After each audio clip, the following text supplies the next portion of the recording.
ചന്ദ്രനും പാതിര കാറ്റും പതുങ്ങി നിൽപ്പൂ ചാരേ.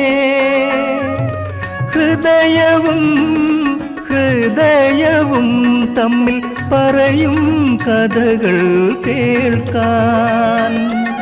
ഹൃദയവും ഹൃദയവും തമ്മിൽ പറയും കഥകൾ കേൾക്കാൻ. പറയും കഥകൾ കേൾക്കാൻ. പ്രിയമുള്ളവളെ നിനക്കു വേണ്ടി പിന്നെയും നവസ്വപ്നോപഹാരം ഒരുക്കി ഒരുക്കി ഞാൻ നിനക്കു വേണ്ടി മാത്രം. പ്രിയമുള്ളവളേ